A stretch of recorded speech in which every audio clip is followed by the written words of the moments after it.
Good day, folks, and welcome back to Ed's Garage at Bannister Hyundai. So today I'm going to do a fun one. It is a 10 likes and dislikes of the 2023 Hyundai IONIQ 6.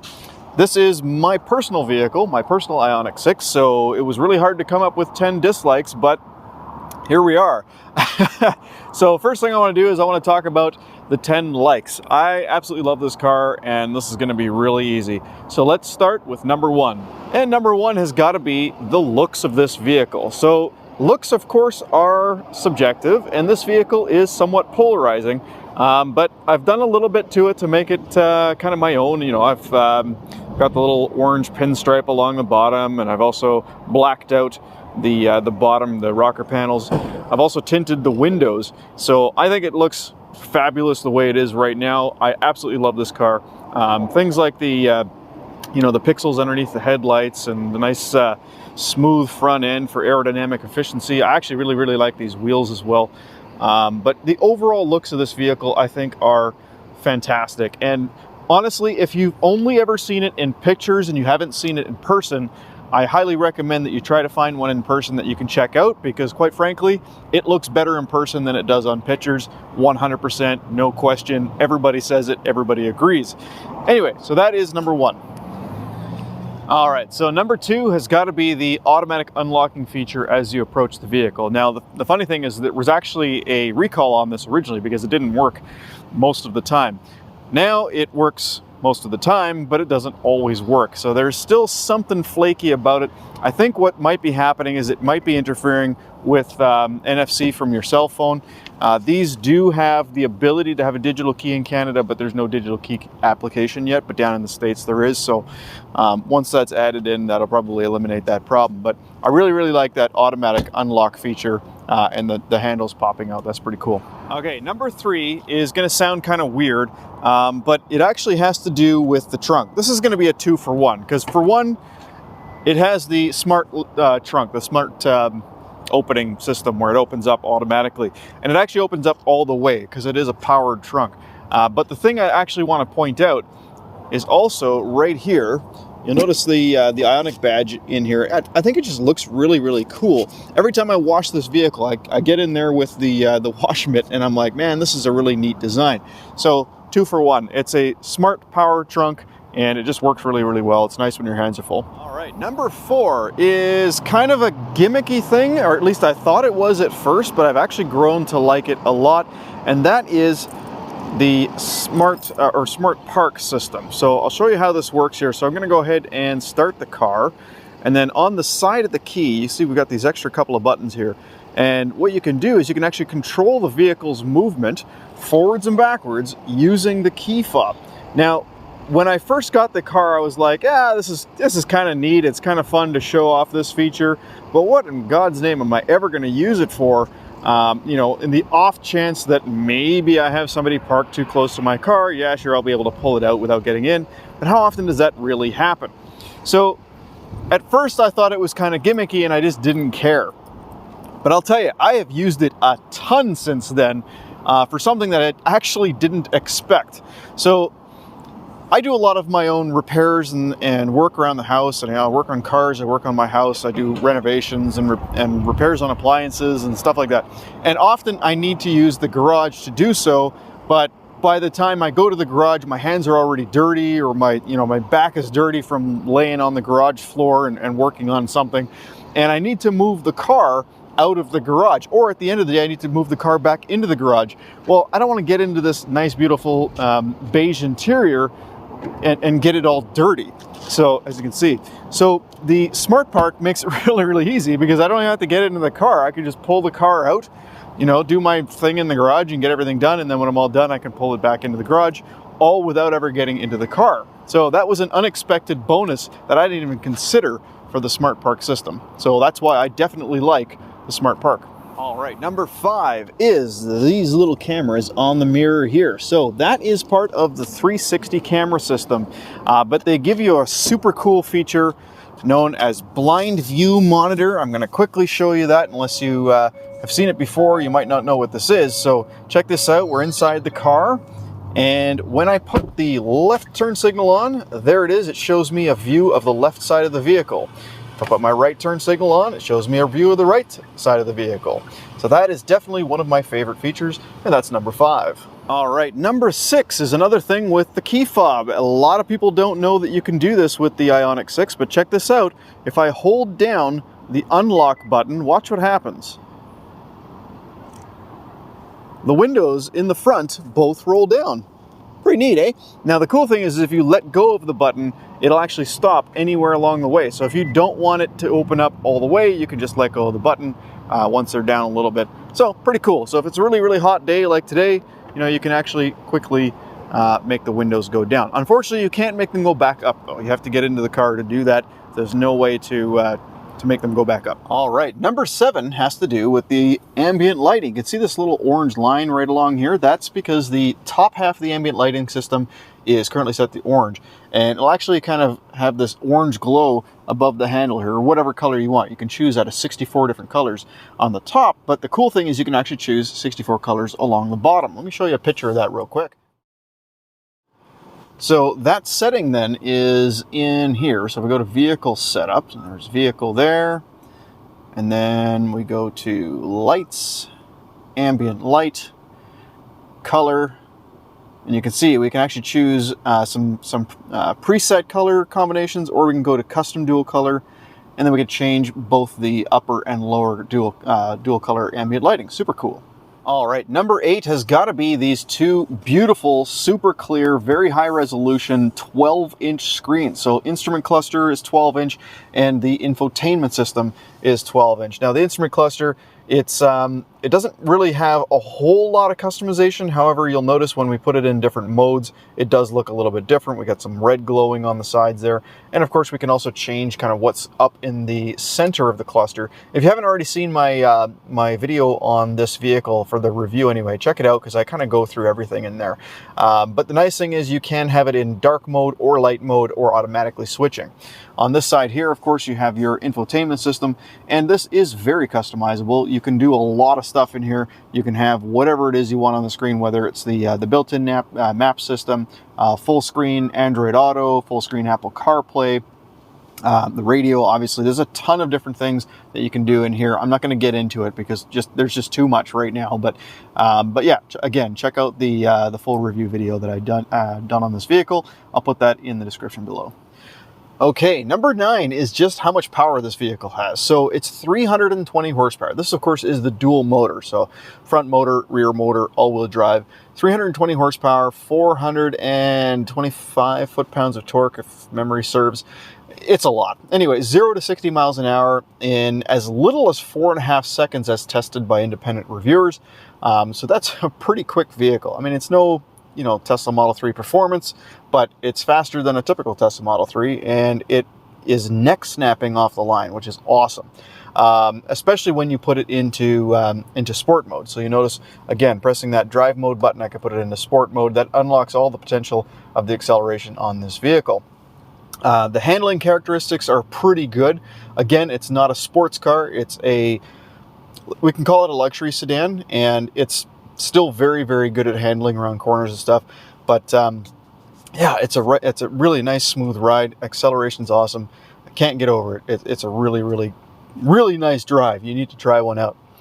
All right, so the last one is number 10, and what would that be? Well, that's got to be overall comfort. So for one thing, this vehicle is very, very, very quiet. It has frequency-sensitive dampers on the front and rear shocks. It has a ton of rubber seals, making the world outside stay outside.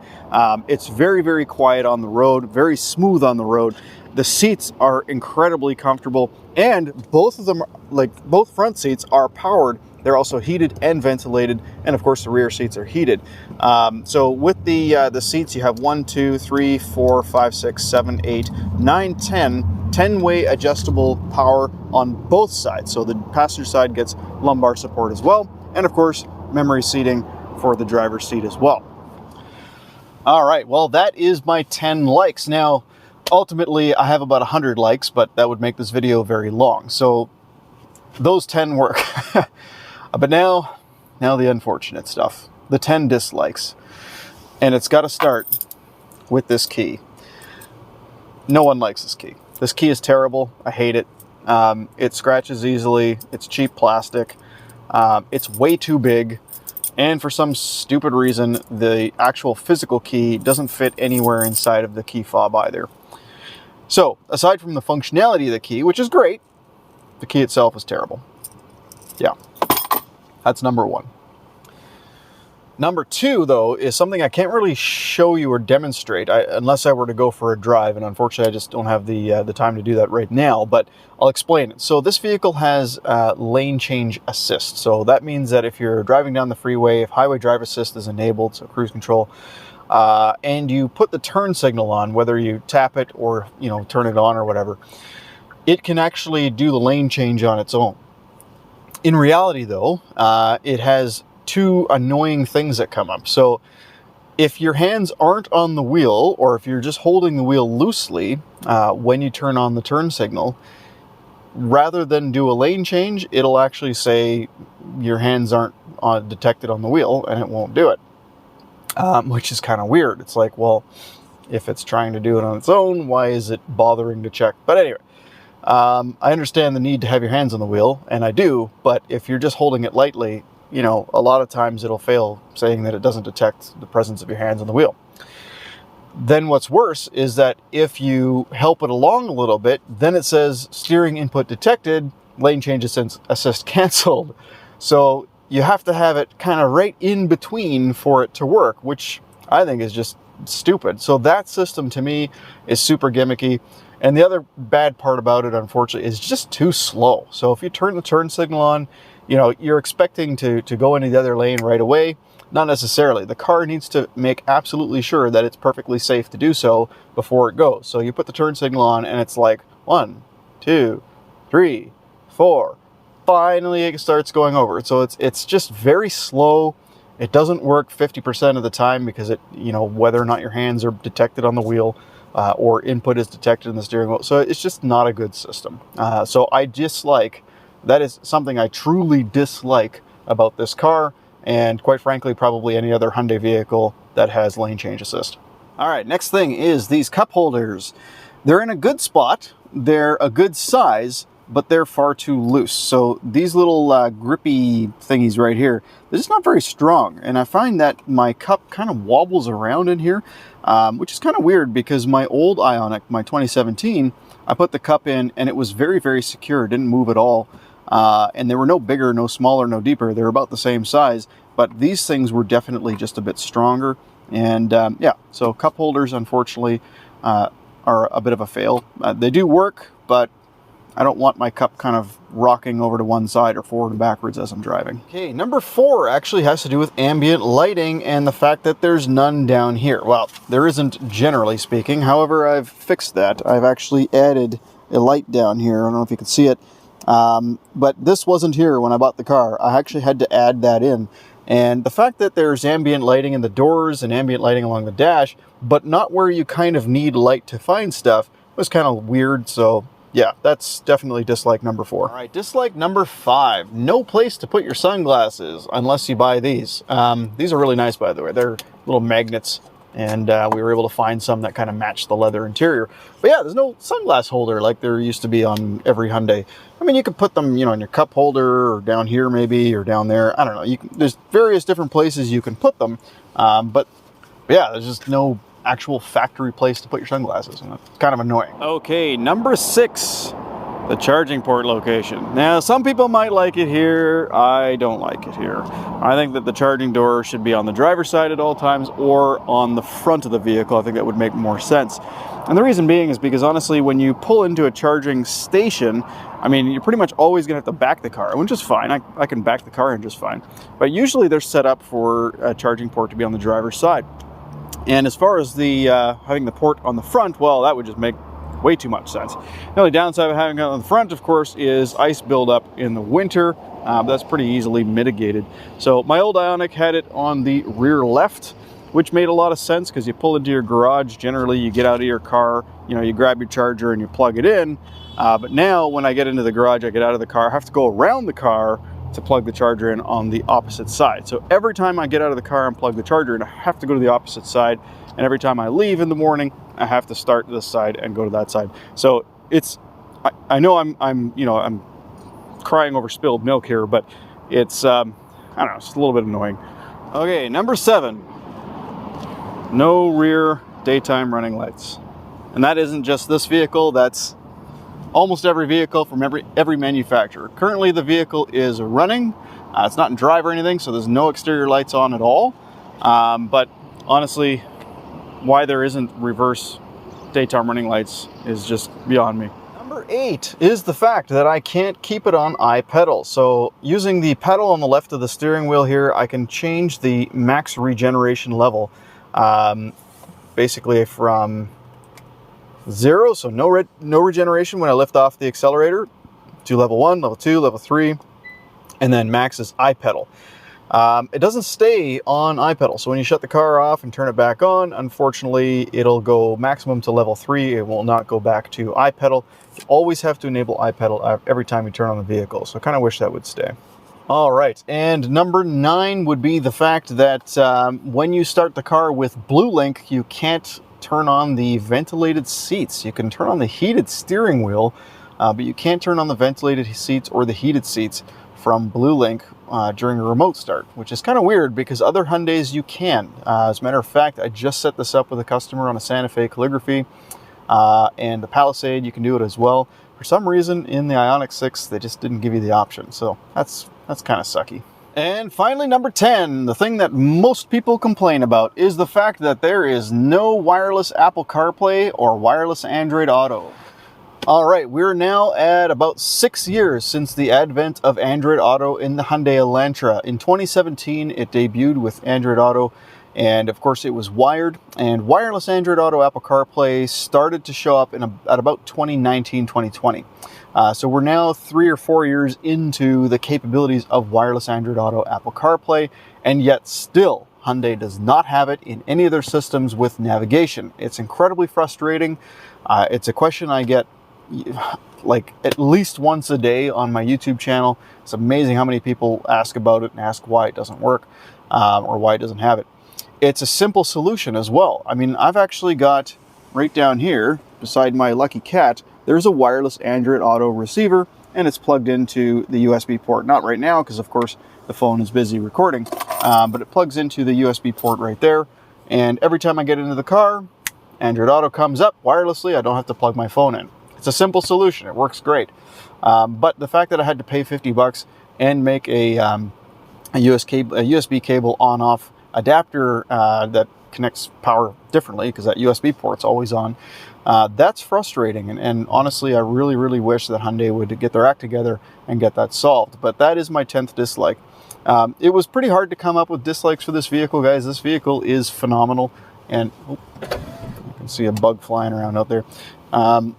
This vehicle is phenomenal, and it's, you know, despite the 10 things that I've named, none of those things are deal breakers for me. I would have bought this car 10 times over, despite all of those little niggles. You know, a couple things are incredibly annoying, like the fact that it doesn't have wireless Android Auto, like the fact that this key is so ugly. There's other things as well. For instance, my phone always gets hot when it's in the car, transferring or when it's wirelessly charging. I find that the wireless charging pad it should be cooled, and it doesn't appear to be cooled. So some of our other vehicles is. So I mean, there's going to be a couple other little things, but ultimately this is still, you know, World Car of the Year, World EV of the Year, World Design Award of the Year, and for good reason, because it is a spectacular vehicle. So I hope this video was somewhat helpful to you, and hope you know, you might agree with some of my likes and dislikes. If you have other ones, by all means, throw them in the comments. Just keep in mind, last time I did this, I had some comments where people were saying that they didn't like a certain thing, and it turned out that, you know, it was just a setting that needed to change. So before you suggest a dislike or a like, make sure you research it a little bit beforehand, because chances are, if it's a dislike, there's a good possibility that, you know, it's an unfounded thing. But in any case, thank you so much for watching. Don't forget to hit like and subscribe. And until the next time, have a wonderful day.